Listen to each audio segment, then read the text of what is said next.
Hello, magandang tanghali, Diyos mio. Gusto ko na sanang kumain, no?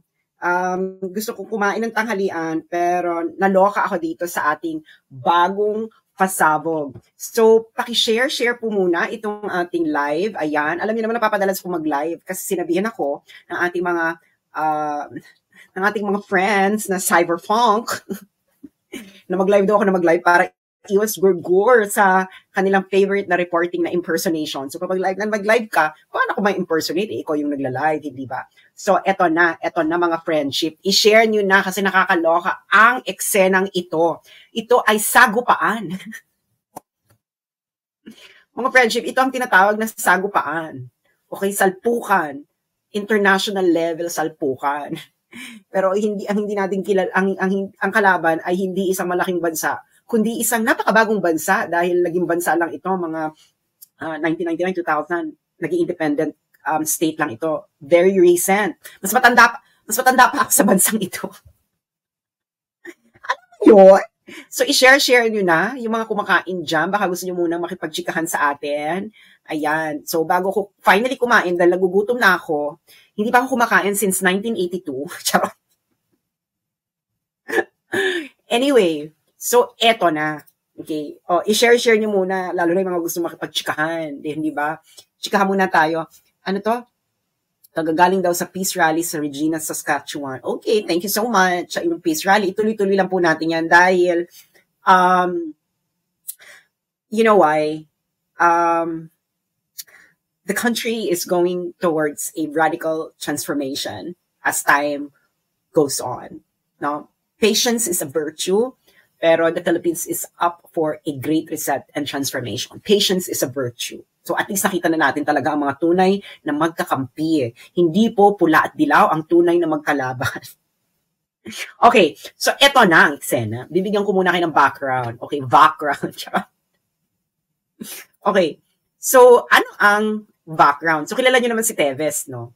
So si Teves ay meron siyang kaso sa Pilipinas na multiple murder at inelevate pa yan ng Pilipinas sa terrorism.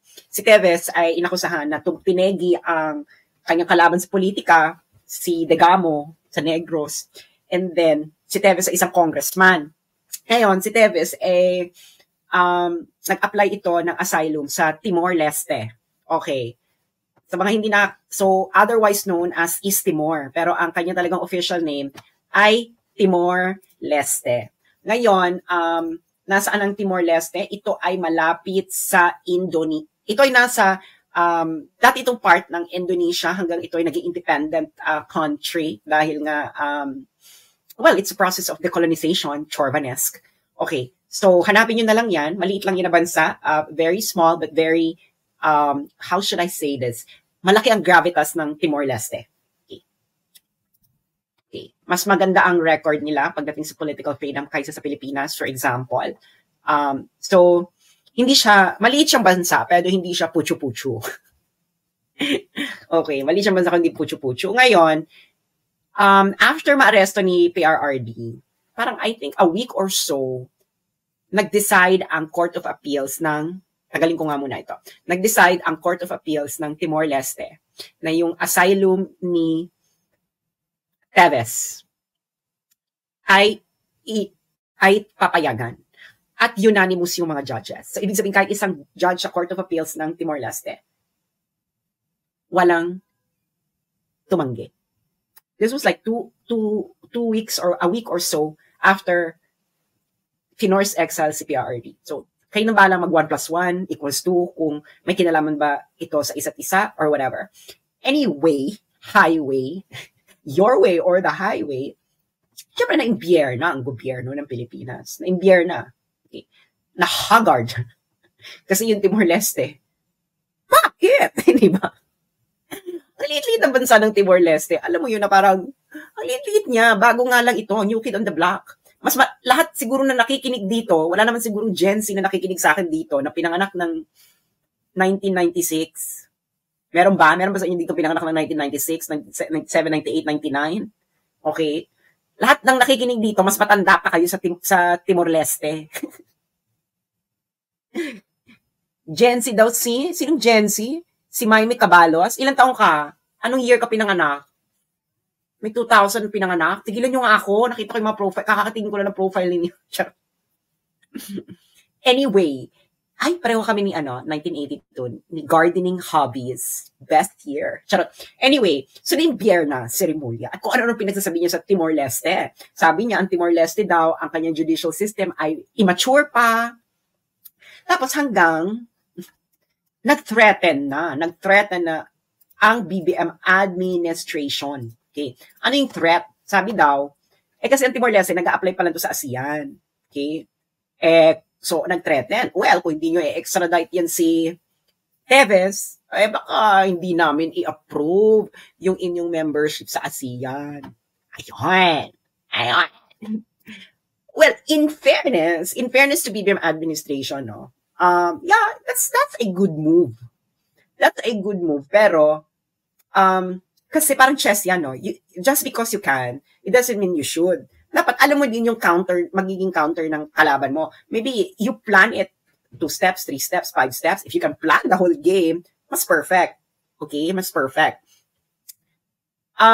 So feeling nila siguro yung Timor-Leste is magbabudge, magbiblink. Kasi sa ASEAN po, yung mga new members po, kailangan yung mga existing members, lahat walang mag-object kahit isa. Ganon. So kaya malakas yung loob ng Pilipinas. Kaya nga, I find the tactic good. No? Siguro kahit ako yung nasa posisyon nila, ganun din yung gagawin ko. I will tell Timor-Leste na pag hindi yung binigali sa amin si Teves, baka hindi namin i-approve ang inyong ASEAN membership. Ganon. Ngayon, March 28, so 2 days ago, sa isa sa pahayagan sa Timor-Leste, may lumabas na op-ed. Okay, makita natin ang op-ed. Ayan, itong op-ed.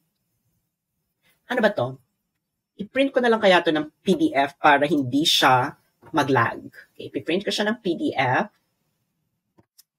Print. Paano ba to? Print. Print. Kasi magla-lag kasi siya eh. Pag yung website mismo yung ipopost ko. So hello sa mga kakarating pa lang. Ito, may bago na naman tayong balita. Balitang Haggard. Balitang Haggard because, ewan ko, baka kasi parang tinatamad na sila mag-isip kung anong gagawin and then, kung ano na lang yung makita nilang available, yun na lang yung gagawin nila. Kasi parang, what for? Mag-isip, parang ganyan. So, parang ganyan lang ginagawa ng Pilipinas. So, mahala na si Batman. Ganyan na ang kanilang taktika. Okay. So, ngayon, paano ko ba ito ipiprint? Print. Sige na nga, i-post ko na nga lang yung website. Okay. So, ito ngayon, si Dionisio Babo Suarez. Si Dionisio Babo Suarez, na dating Minister of Foreign Affairs. So, para siya yung DFA Secretary sa Timor-Leste. Sinagot ang Pilipinas. Okay? Sa pahayagang Tatoli. Okay, this is I think this is a famous newspaper in the Philippines, in Timor-Leste. So, ang title, Reflections on Sovereignty, Judicial Independence, and ASEAN Values, the Philippines and Timor-Leste. So, anong sinasabi niya dito? Sabi ni Suarez, ewan ko, Portuguese kasi ito eh. I don't know how to speak Portuguese. How do you pronounce yung last name? Portuguese name, kasi sa Timor-Leste po, nagsasalita din sila ng Portuguese kasi dating colony ng Portugal, ang Timor-Leste. So, sila, they speak different languages, English, Portuguese, Bahasa. So, ayan na. At meron pa isang local language. So, they speak about 4 languages. So, sabi ni Dionisio Babo, si Babo na lang, para cute. Sabi ni Babo, the tension between, palaking natin. Sabi niya, the tension between the Philippine government and Timor-Leste over the extradition case of Teves sheds light on fundamental questions surrounding sovereignty. Oh my God. The separation of democracies and the principles upheld by ASEAN. At the heart of this matter lies the delicate balance between respecting judicial independence and navigating conflicts regional relations. So anong sabi niya? Etong issue na ito, babaklain natin ha. Mga friends, etong issue na to, huwag kayong umarte. Okay? Ang issue na ito ay ang involvement dito ay soberanya, ang separation ng democracies, ang mga prinsipyo ng ASEAN. And of course, kailangan natin dito i-balance ang respeto ninyo sa aming judicial independence, no? Hindi lang ito regional relations chorvanes, meron ditong issue ng judicial independence, mga akla kayo. Ganon. Ganon ang nasa isip ni Dionisio Babo Suarez. So, sinusulat niya yan. Siyempre, pag isusulat mo sa newspaper, kailangan magbukang kagalang-galang, pero ganun yung nasa isip niya. Mga akla kayo sa Pinas. Tingnan nyo kami, meron kami judicial independence. Huwag nyo kami takot-takutin, ganon. Okay, so ngayon, ang sabi niya, Arnolfo Teves Jr.'s case presents legal and political challenges that transcend national borders. The Philippine government expressed disappointment with Timor-Leste for allegedly failing to demonstrate confidence in the Philippine judicial system by refusing extradition. Okay, so ibig sabihin, aklain natin ha, aklain natin. Ibig sabihin, wala daw tiwala yung Timor-Leste sa judicial system ng Pilipinas. Ganon. Kasi ganon eh, pag hindi mo in-extradite, walang tiwala sa judicial system mo. Okay. So, nag-lecture si Kababo. Sabi niya, the separation of powers is a cornerstone of democratic systems, Diyos mío, Santissima Trinidad, ensuring that the judiciary operates free from interference by the executive or legislative branches.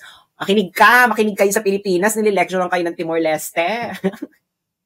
In democracies, judicial independence is sacrosanct, allowing courts to adjudicate cases based on laws and facts rather than political pressures. Oh, narinig nyo yan, nilecturean kayo ng napakabatang bansa na Timor-Leste. Ang judicial independence daw, mga akla, dead ma, walang political pressure dyan, huwag kayong umarte. Okay.